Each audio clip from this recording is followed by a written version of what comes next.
तब्दील करने पर एतराज करने वाले एसपी लीडर और रुकन असेंबली अबू आसिम आजमी को फोन पर जान से मारने की धमकी मौसूल हुई है।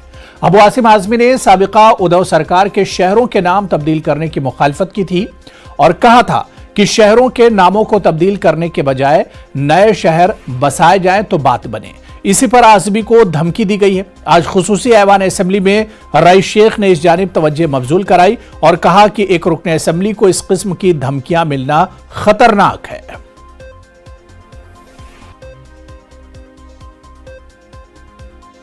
अमरावती में उमेश कोले कत्ल मामले में अब तक 7 मुलजमीन को हिरासत में लिया गया, जिनमें से आज 4 मुलजमीन की पुलिस तहवील खत्म होने के बाद अदालत में पेश किया गया, जहां अदालत ने चारों मुलजमीन को एनआईए के हवाले कर दिया और एनआईए को हुक्म दिया है कि वो 8 जुलाई से पहले इन चारों मुलजमीन को अदालत में पेश करें।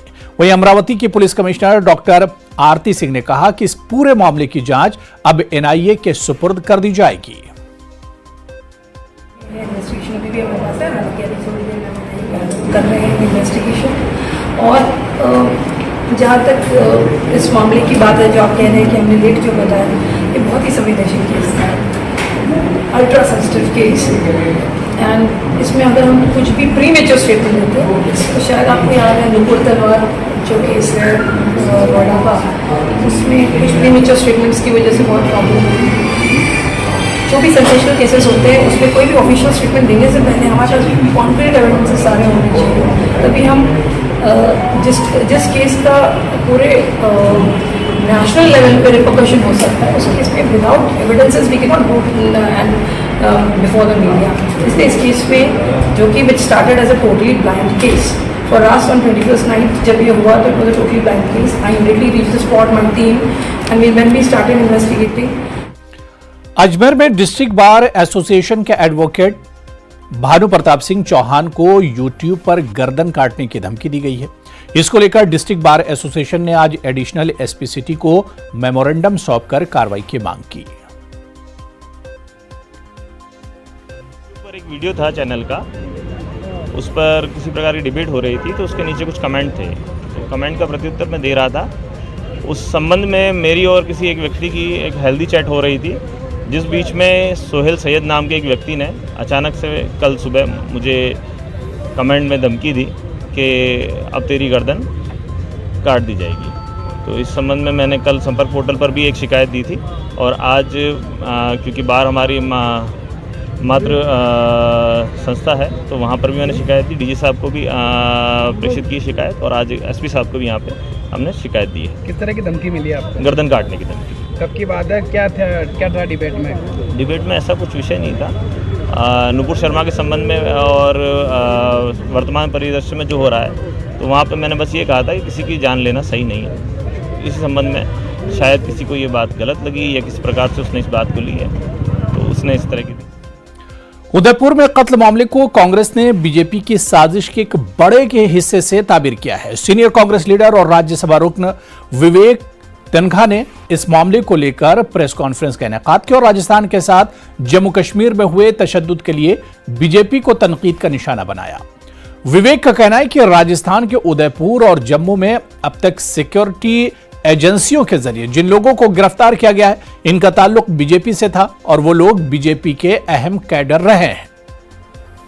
समझ आ रहा है कि वो बीजेपी के पार्टी मेंबर थे और कश्मीर में जो एलटीटी का जो अभी जो खुलासा हुआ है, वो बीजेपी के आईटी सेल के चेयरमैन थे वहाँ के जम्मू के।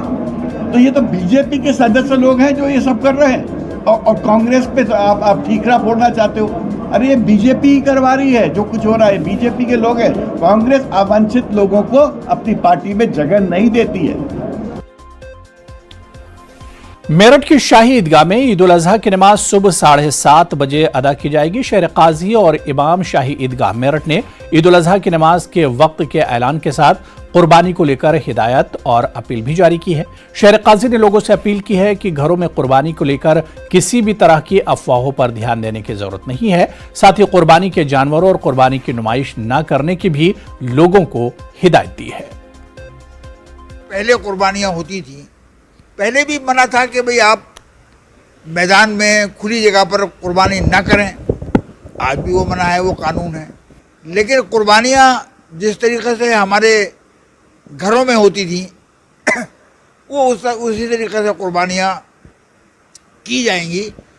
और ये मैं समझता हूँ कि इसमें कोई रुकावट नहीं होगी। ये बात बिल्कुल साफ़ हो जानी चाहिए कि जैसे पहले से कुर्बानियाँ होती रही हैं उसी तरह कुर्बानियाँ होंगी। ईद उल अजहा की आमद है। इब्राहीम अलैहिस्सलाम की सुन्नत पर अमल करते हुए मुसलमान जानवरों की कुर्बानी की तैयारी कर रहे हैं। इस साल कर्नाटक में गौकुशी पर पाबंदी का नया कानून नाफिज है, लिहाजा बड़े जानवरों की कुर्बानी पर रोक लगाई गई है। मारूफ आलिम दीन और सुन्नी दावत इस्लामी के निगरां कारी अजमतुल्लाह खान रिजवी ने मुसलमानों से अपील की कि वो हुकूमत के कानून पर अमल करें और बड़े जानवरों की कुर्बानी से गुरेज करें। देखिए, शरीयत ने एक निसाब मुकर्रर किया है कि अगर कुर्बानी के दिनों में किसी के पास इतना पैसा है कि वो कुर्बानी कर सकता है, तो 10वीं, 11वीं और 12वीं ज़िलहिज्जा इन 3 दिनों के अंदर उसके पास इतनी रकम है कि वो जानवर को ख़रीद करके जानवर की कुर्बानी कर सकता है, तो वो मालिक निसाब है, वो कुर्बानी करे। लेकिन अगर आज के फ़ी ज़माना हुकूमत की पाबंदियाँ भी हैं और अगर आप बड़ा जानवर की कुर्बानी करने जाते हैं तो आप सबको पता है, आप सब कानून जानते हैं कि इस मुल्क के कानून के हिसाब से सख्त पाबंदियां भी हैं और उस पर जो है ना बहुत सारी चीज़ें आयद की गई हैं। तो अब दफ़ा भी जब आयद हो रहा है, मुसलमान इसमें जलील भी हो सकता है, जानवर पकड़े जा सकते हैं और जो है कुर्बानी भी नहीं होगी, पैसा भी ज़ाया होगा। तो माल मुस्लिम नुकसान होने से बेहतर है कि हम हुकूमत के कानून पर अमल करें।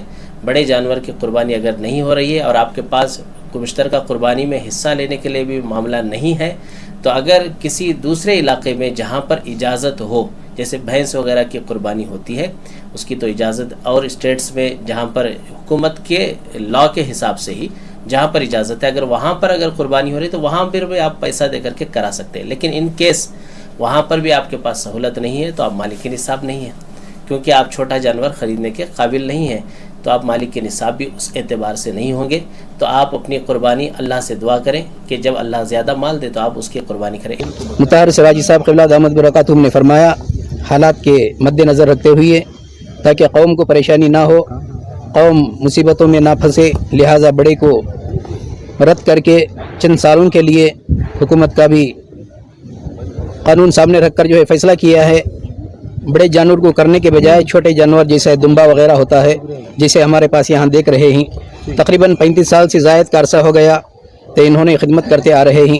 अल्हम्दुलिल्लाह, ये हज़रत इब्राहीम अलैहिस्सलाम की सुन्नत को ज़िंदा रखने के लिए हम करना है, ऐसा नहीं कि कुर्बानी नहीं करना है। जैसे कि अभी फरमा रहे थे कि कुर्बानी नहीं करना है, कुर्बानी करना है।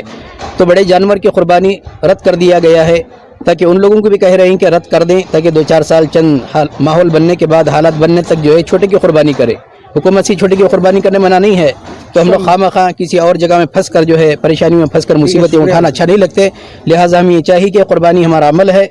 जो इस्तिताअत रखते हैं उनसे गुजारिश है कि आसानी के साथ, इत्मीनान के साथ दुम्बा